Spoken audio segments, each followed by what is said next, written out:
بخاری مسلم میں حدیث ہے کہ اللہ کے محبوب صلی اللہ علیہ وآلہ وسلم سورج گرہن کی نماز پڑھا رہے تھے، آپ چند قدم آگے بڑھے، آپ نے یوں ہاتھ بلند کیا، پھر نیچے کیا، پھر واپس آئے۔ صحابہ کرام نے بعد میں پوچھا یا رسول اللہ یہ نماز میں کوئی اضافہ ہو گیا یا کوئی اور بات ہے؟ تو آپ نے فرمایا نماز کی حالت میں اللہ تعالیٰ نے مجھے جنت دکھائی 7 آسمانوں کے اوپر، ماشاءاللہ، اور میں نے ارادہ کیا کہ میں تمہارے لیے جنت سے انگوروں کا ایک گوشہ توڑ دوں، اس کے لیے میں نے ہاتھ بلند کیا، پھر میں نے ترک کر دیا کہ اللہ تعالیٰ نے نعمتوں کے اوپر پردہ رکھا ہے، اور اگر میں توڑ لیتا تو تم ہمیشہ کھاتے رہتے، کیونکہ جنت کو فنا نہیں ہے۔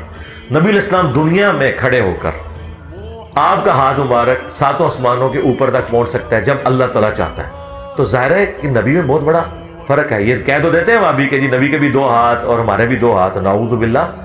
نبی علیہ السلام اسپیشی میں انسان ہے، مرتبے میں نہیں۔ آپ کے ہاتھ کی طرف اور ہمارے ہاتھ کی طرف۔ بخاری مسلم میں ہے کہ جابر بن عبداللہ کہتے ہیں کہ صلح حدیبیہ کے موقع پر جب پانی کی قلت ہوئی تو مختلف جگہ سے پانی جمع کر کے بمشکل ایک پیالہ آپ کو پیش کیا گیا، آپ نے اپنی مبارک انگلیاں اس میں داخل کی تو پانی کے چشمے پھوٹے، اور اس میں سے صحابہ کرام نے پانی پیا، جانوروں کو پلایا اور سٹور بھی کر لیا۔ تو وہ تابعی پوچھتے ہیں کہ آپ لوگ کتنے تھے؟ انہوں نے کہا ہم 1,00,000 بھی ہوتے نا تو پانی زیادہ تھا، البتہ ہم 1500 تھے جنہوں نے ایک پیالے سے پانی پیا، سارے اونٹوں کو بھی پلایا، سٹور بھی کر لیا، تب بھی اسی طریقے سے آپ کی مبارک انگلیوں سے پانی کے چشمے جاری تھے۔ اسی طریقے سے بخاری مسلم میں ہے کہ نبی علیہ السلام نے فرمایا کہ تم نماز کی حالت میں خشوع و خضوع سے کھڑے ہوا کرو، میں تمہیں اللہ کی قسم اپنی پیٹھ کے پیچھے دیکھ رہا ہوتا ہوں۔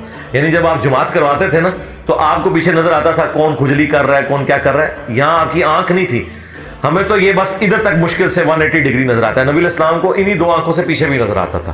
یہ ہر وقت آپ کے ساتھ معجزہ اٹیچ تھا۔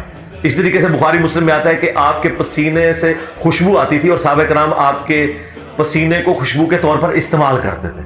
تو اب پسینے میں سے تو بدبو آتی ہے، لیکن نبی علیہ السلام کا یہ معجزہ تھا کہ آپ کے مبارک پسینے سے خوشبو آتی تھی۔